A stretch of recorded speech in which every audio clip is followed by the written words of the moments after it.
Imaginen la escena. 23 de mayo de 1940. El oficial de vuelo Paul Clips, un chaval de 24 años, se sube a uno de los cazas más modernos del mundo, un Spitfire Mark I, para su primera misión de combate. Despega y nunca más se supo de él. Durante 60 años, la historia oficial fue solo esa: muerto en acción. Un nombre más en una lista interminable. Pero bajo un campo de cultivo en Francia, la verdad yacía enterrada. Y esa es la pregunta que vamos a responder hoy, usando la ciencia forense como nuestra guía. ¿Qué nos puede contar la Tierra sobre los últimos segundos de un piloto 6 décadas después? Para resolver este misterio, vamos a seguir el protocolo de una investigación de verdad. Primero, entenderemos el contexto de la batalla. Luego nos meteremos de lleno, casi literalmente, en la excavación. Analizaremos cada pista, reconstruiremos el accidente y al final uniremos la historia de la máquina y la del hombre para llegar a un veredicto. Venga, vamos allá. Vale, vamos al momento clave. Esto no fue una patrulla cualquiera, era el bautismo de fuego para los Spitfire en la batalla de Francia. Y desde el minuto 1 las cosas estaban muy, pero que muy en contra de Clips y su gente. La ofensiva alemana era un rodillo imparable, y en medio de ese caos envían a un puñado de pilotos británicos novatos a frenar a la Luftwaffe. ¿Qué se encontraron? Pues una emboscada en toda regla. No solo les superaban en número, casi 3-1, es que la diferencia de experiencia era brutal. Los pilotos alemanes eran veteranos, algunos con callo desde la Guerra Civil Española. Para Klipsch y sus compañeros, era su primer día. El resultado, como pueden imaginar, fue sencillamente devastador. Y ahora, ¡zas!, damos un salto de 60 años. Un equipo se junta en el lugar del impacto.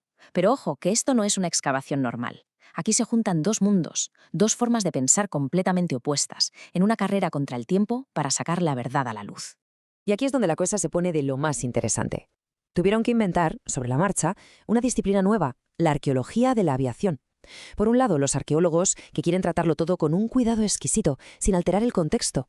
Y por otro, los investigadores de accidentes, que lo único que quieren es llegar a las pruebas clave, y rápido. Y aquí se ve clarísimo el conflicto. Los arqueólogos, con sus pinceles y su paciencia, querían excavar a mano, capa por capa, apuntando dónde estaba cada tornillo, mientras el equipo de recuperación veía el motor como la caja negra de la época. Su idea era meter una excavadora, hacer un agujero enorme y sacarlo cuanto antes. La tensión en el campamento se cortaba con un cuchillo. Y por si fuera poco, se pone a llover a cántaros. Pero a lo bestia. El campo se convirtió en un barrizal impracticable. Cavar a mano era una tortura y las máquinas se hundían. Con el tiempo en contra, a los dos equipos no les quedó otra que firmar la paz y colaborar. Tuvieron que mezclar la precisión del arqueólogo con la fuerza bruta de la excavadora. El barro los unió. Bueno, superados el barro y las tensiones, empieza el trabajo de verdad. Ahora cada pieza que sale de la Tierra es una pista.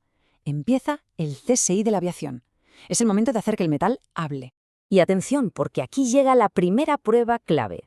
Encuentran cientos de balas del calibre .303, la munición del Spitfire. El análisis forense revela algo increíble. Ninguna había sido disparada. La fuerza del impacto fue tan salvaje que las puntas de las balas se hundieron dentro del casquillo. La conclusión te deja helado. A Paul Clips lo derribaron antes de que pudiera apretar el gatillo una sola vez. Y el puzzle empieza a montarse. Aparece la placa del fabricante. Bingo, es el P9373. Confirmado.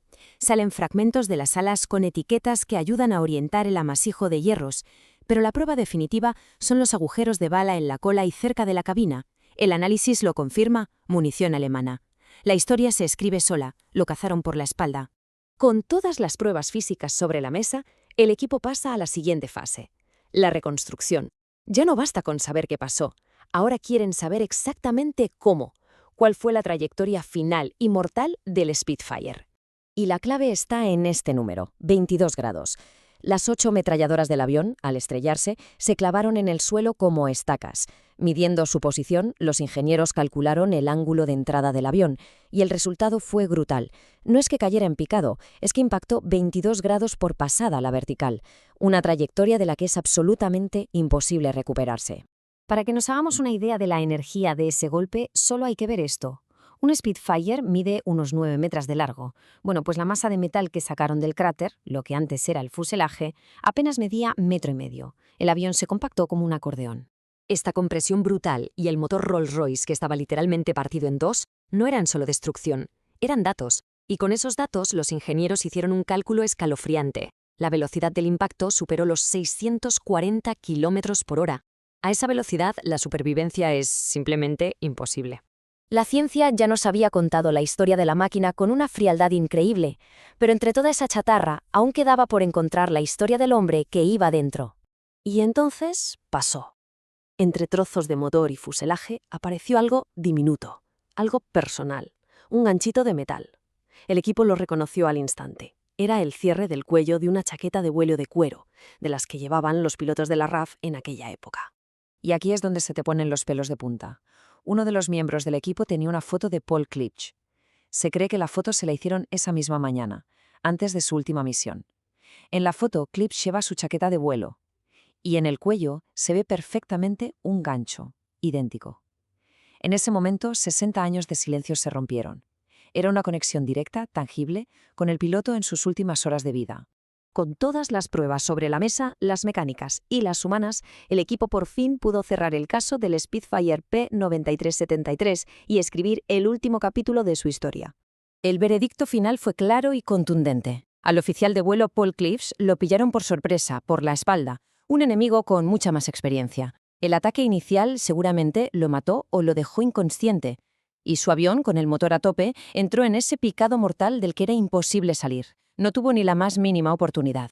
Esto, desde luego, fue un hito para la arqueología, pero para un hombre que miraba todo en silencio desde la distancia fue mucho más. El hermanastro de Paul, Eric, estuvo allí durante toda la excavación. Para él esto no era ciencia, era su familia. Después de 60 años viviendo con la incertidumbre, por fin tenía respuestas. Por fin, un poco de paz. La historia de Paul Klipsch, rescatada del barro, es la de uno de tantos que se perdieron en los cielos de Europa. Y su historia, como la de muchos aviadores, resuena en las líneas de un famoso poema llamado High Flight, que es un homenaje a todos los que volaron hacia el peligro y nunca volvieron. Al final, este caso demuestra que la Tierra tiene memoria, que ni 60 años de silencio pueden borrar una historia por completo. Y nos demuestra que la ciencia, a veces, nos da la llave para escuchar lo que el suelo nos cuenta. Y te deja pensando, ¿no? ¿Cuántas otras historias como esta estarán ahí, bajo nuestros pies, esperando a ser contadas?